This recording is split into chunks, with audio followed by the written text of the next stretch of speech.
Faucheux, bonjour. Bonjour. Vous êtes directrice de l'IFG, de l'innovation pédagogique et de la RSE chez InSeQ. Alors nous allons parler de développement durable qui est un nouveau défi de compétitivité pour les entreprises. Alors tout d'abord, le développement durable, c'est une source d'innovation sur plusieurs plans. Absolument. Le développement durable, c'est source d'éco-innovation, mais plus largement d'innovation responsable, c'est-à-dire des innovations qui sont positives pour l'environnement, la société et bien sûr qui rendent compétitifs les entreprises. Alors, plusieurs types d'innovations. Tout d'abord, des innovations technologiques de rupture. C'est par exemple le cas de la chimie sans chlore, la chimie verte. Des innovations qui sont des innovations de business model. C'est par exemple le cas de l'économie circulaire qui va favoriser tout ce qui est recyclage.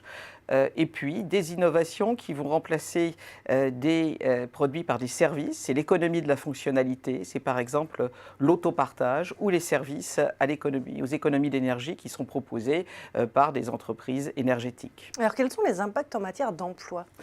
Alors les impacts sont considérables et d'ailleurs au niveau international, le Bureau international du travail pense que 60 millions d'emplois pourront être créés dans ce domaine d'ici 2030. La Commission européenne table sur 20 millions d'emplois créés uniquement autour de l'économie circulaire.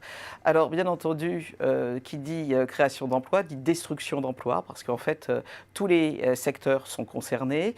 Et il y a des compétences qu'il va falloir mettre à niveau. Plusieurs rapports en 2016 ont été consacrés à cette question. Par exemple, un rapport au niveau du PNU, au niveau du CEREC ou au niveau de la région Île-de-France. Pour cela, eh bien, il va falloir penser aux formations. Il faut organiser la transition. Alors, bien entendu, les établissements d'enseignement supérieur et de recherche sont concernés au premier chef.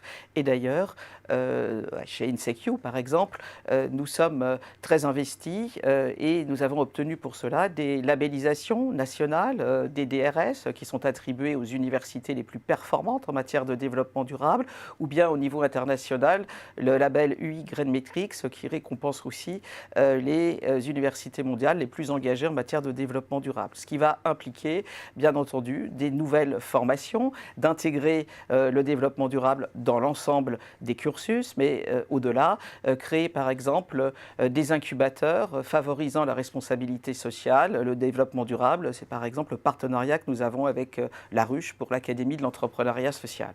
Et quels sont les impacts en matière de productivité ?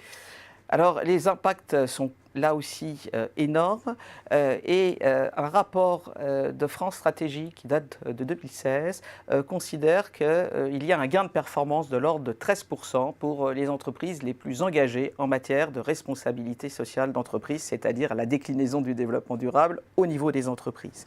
Cela s'explique par plusieurs aspects. Tout d'abord, il y a une éco-efficience, c'est-à-dire qu'on fait des gains sur les coûts de production. Par exemple, on utilise moins de matières premières. Des gains aussi en matière de réputation. On est au fait de la réglementation, on est même en avance à ce moment-là sur la réputation.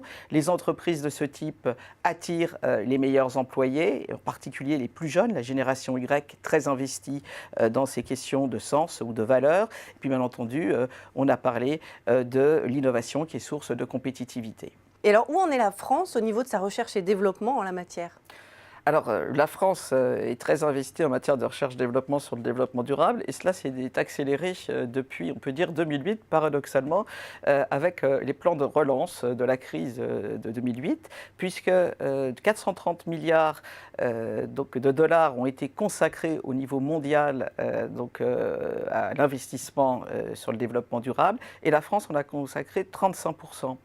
On peut voir que les acteurs, par exemple, de la French Tech, avec des salons comme Vivatech, sont très investis puisqu'il y a une initiative qui s'appelle FEST, qui regroupe les acteurs de la recherche en France, les acteurs de la technologie, de l'innovation et les investisseurs pour favoriser tout ce qui est innovation en matière de développement durable. Merci Sylvie Faucheux pour cette analyse. Merci.